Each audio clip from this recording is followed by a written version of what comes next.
vous vous posez des questions comme comment trouver plus de clients et faire décoller mon business, comment vendre mes services sans me sentir trop pushy, comment être plus visible sur les réseaux sociaux, alors vous êtes au bon endroit. Bienvenue dans le podcast Je peux pas, j'ai business. Je m'appelle Aline, je suis coach business diplômée depuis 2019 et ce podcast a été créé pour vous aider à développer le business de vos rêves, un épisode à la fois. C'est comme avoir une coach business dans votre poche, prête à vous donner le petit coup de pouce ou le bottage de fesses dont vous avez besoin. Alors installez-vous confortablement et c'est parti pour l'épisode du jour.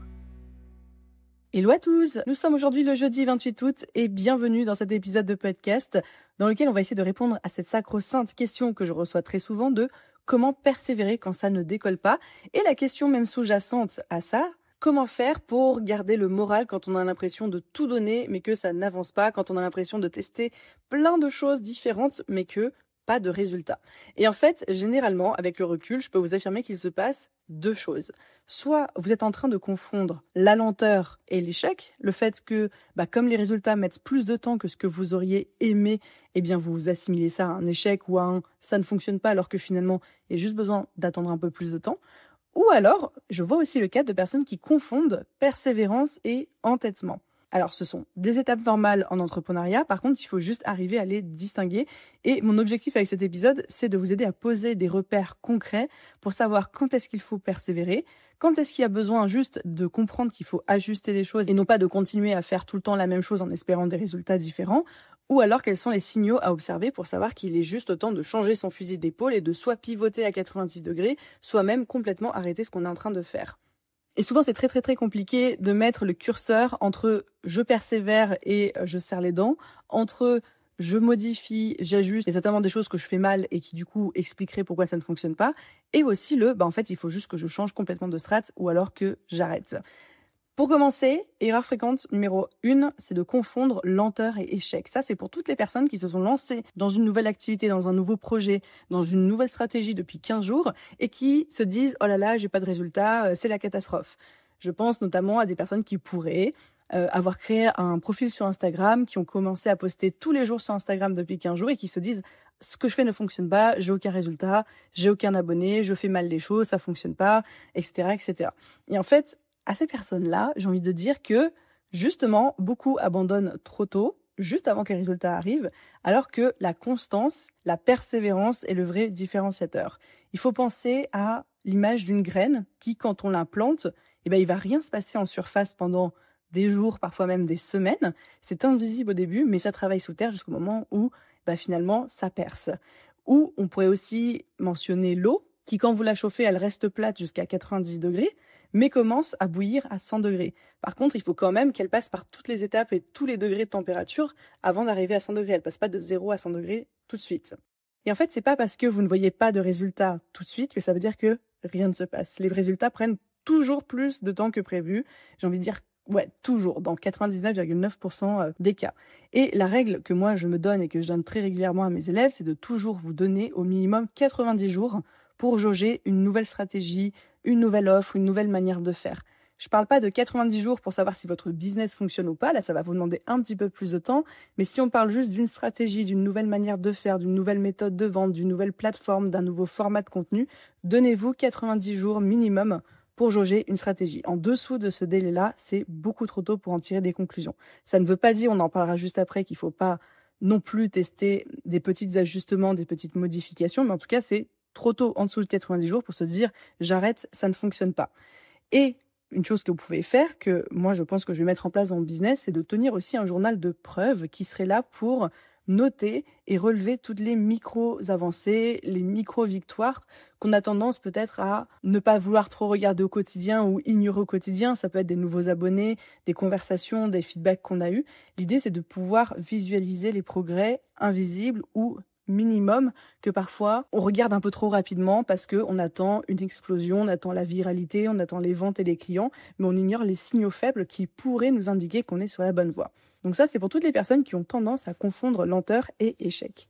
Par contre, de l'autre côté, on a aussi l'erreur inverse des personnes qui confondent persévérance et entêtement. Quand on parle de persévérer, ça ne veut pas dire répéter exactement la même chose encore et encore jusqu'à ce que ça fonctionne. Persévérer, c'est tester, c'est ajuster, c'est réessayer. Ce n'est pas faire la même chose 100 fois en espérant un miracle ou un résultat différent à la 101e fois. En fait, dans persévérance, on inclut des ajustements constants, même s'ils sont minimums.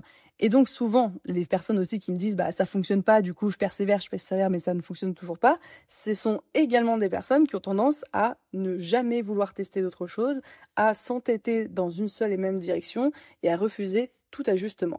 Donc pour ça, moi mon repère, celui que je fixe souvent à mes coachés, c'est si après 6 mois d'application régulière, dont 2 ou 3 itérations différentes, 2 ou 3 ajustements, optimisations différentes, si après 6 mois les résultats sont toujours inexistants, c'est un signal qu'effectivement il faut arrêter de persévérer, qu'il faut pivoter, changer d'offre, changer d'angle, changer de canal, etc., etc.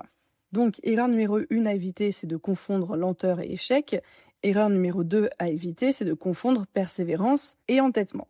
Maintenant, comment savoir dans quelle dynamique vous êtes actuellement ? L'idée là, ce serait de penser à une situation dans laquelle vous désespérez un peu par manque de résultats. Ça peut être par exemple une offre que vous avez sortie qui ne se vend pas, malgré toutes vos tentatives de lancement ou de communication. Ça peut être un format qui ne prend pas, si vous avez lancé un podcast ou une chaîne YouTube et vous n'avez pas de résultats. Ça peut être un manque de demande de clients où vous dites mais malgré tout ce que je mets en place, tout ce que je fais, en fait, il n'y a rien qui fonctionne, j'ai pas de clients. Donc là, maintenant tout de suite, pensez à une situation dans laquelle vous désespérez un peu. Et on va faire 4 checks différents. Le premier check, question que je vous pose, c'est est-ce que vous avez été constant dans vos efforts pendant au moins 90 jours ? Et quand je dis constant, c'est-à-dire que vous avez essayé. Si votre cas, c'est une offre qui ne se vend pas, ça ne veut pas dire que vous avez testé 1 ou 2 lancements en 90 jours, ça n'a pas fonctionné, vous dites « Ah zut, alors il faut absolument que je lâche, que j'abandonne, que je change, etc. » Donc est-ce que vous avez été constant ? Est-ce que vous avez vraiment, j'ai envie de dire presque tout essayé pendant 90 jours ? Si la réponse est non, alors ce n'est pas un échec, ce n'est pas un signe qu'il faut changer, c'est juste que vous êtes trop impatient. Check numéro 2. Est-ce que vous avez testé plusieurs angles, plusieurs approches pour cette situation dans laquelle vous désespérez un peu ? Est-ce que vous avez essayé de changer le format, le message, la communication, la manière de faire, la promesse, le rythme, la fréquence, que sais-je ? Vous appliquez ça à votre cas, mais est-ce que vous avez testé plusieurs angles, plusieurs approches ? Si la réponse est non, alors peut-être que vous êtes dans l'entêtement, c'est-à-dire que vous essayez tout le temps de faire la même chose, mais que finalement, en fait, il faudrait faire quand même des petits ajustements. Check numéro 3. Est-ce qu'il y a des micro-signes positifs que quelque chose est en train de se passer, que la graine est en train de pousser sous terre ? Ça peut être des interactions, de la curiosité de votre audience, des contacts de certains prospects, même si ça ne mène à rien. Si la réponse est oui, c'est le signe que ça pousse sous terre et que c'est le moment de continuer. Et enfin, check numéro 4. Est-ce que les chiffres stagnent malgré tous vos efforts et ajustements depuis 6 mois ? Est-ce que les chiffres stagnent malgré tous vos efforts et ajustements depuis 6 mois ? Si la réponse est oui, alors là, il est temps de pivoter, que ce soit votre offre, votre message, votre cible, votre canal, votre format, etc. En d'autres termes, quand est-ce que vous devez persévérer et attendre encore ? Vous devez persévérer et attendre encore si vous êtes régulier depuis moins de 90 jours. Il est encore trop tôt pour conclure. Vous devez persévérer si vous observez des signaux faibles positifs. Plus d'interactions, de curiosité, des prospects qui posent des questions même s'ils n'achètent pas derrière. Ou alors, vous devez persévérer et attendre encore quand votre offre vous fait vibrer, vous y croyez, vous dites « Non, mais il y a un truc à faire, vraiment, j'y crois à fond ». Quand vous avez tous ces micro-signaux qui sont activés, votre frein, c'est seulement votre patience et vous devez laisser le temps d'agir à ce que vous êtes en train de tester, que ce soit une offre, un nouveau format, votre business, etc. Ensuite, quand est-ce qu'il faut adapter, quand est-ce qu'il faut tester d'autres approches ?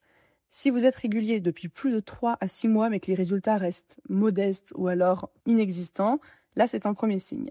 Si vous voyez de l'intérêt mais pas vraiment de conversion, par exemple beaucoup de likes, peu de ventes, là il y a peut-être des ajustements à faire, que ce soit en termes de messages, en termes d'offres, en termes de promesses, etc. Ou alors, si vous n'avez testé qu'un seul angle ou un seul format de communication, là pareil, il y a des choses à adapter, il y a besoin de tester d'autres approches.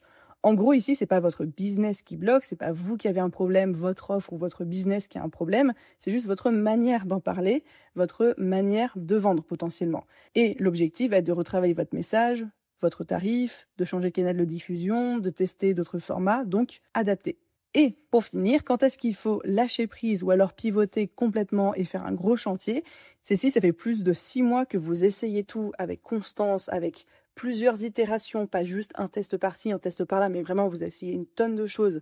Et si malgré tout vous n'avez aucun signe de traction, pas d'engagement, pas de curiosité, pas de prospect qualifié, si vous ressentez une fatigue profonde, vous ressentez que vous perdez votre enthousiasme, votre motivation, votre mojo, que votre énergie n'y est plus, là, ici, dans cette situation, il faut oser pivoter, revoir votre cible, votre offre ou carrément même changer de stratégie. Si je devais caricaturer au maximum ce que je vous ai dit, sous la barre des 90 jours, c'est de la patience. C'est juste de la patience, c'est extrêmement rare qu'on ait de gros résultats en moins de 90 jours. Je dis pas que c'est impossible, ça va dépendre de quelle problématique on parle aussi, mais généralement sous 90 jours, c'est juste de la patience.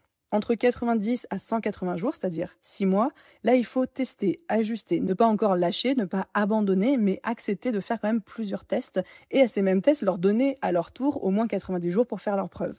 Et si ça fait plus de 6 mois que vous tentez plein de choses, que vous testez, que vous itérez, que vous persévérez, que vous y mettez toute votre énergie et que vous avez zéro retour, zéro signal positif, alors là, c'est qu'il est temps de pivoter, d'ajuster et il serait dommage, pour ne pas dire bête, de continuer à persévérer. Évidemment, le but avec cet épisode de podcast pour moi, c'était de vous donner un peu des repères clairs pour savoir quand est-ce qu'il faut persévérer, quand est-ce qu'il faut ajuster, quand est-ce qu'il faut abandonner. Mais vous vous doutez bien que dans un podcast de 10-15 minutes, je ne peux pas couvrir tous les champs des possibles et qu'il y a évidemment des exceptions qui confirment la règle ou alors des cas particuliers. Prenez ce que je vous dis avec des pincettes et voyez ce qui vous parle ou ce qui vous parle moins. Il y a des exemples de partout d'entreprises qui ont persévéré pendant des années et des années. Starbucks, par exemple, qui a demandé des prêts à des centaines et des centaines de banques pendant des années.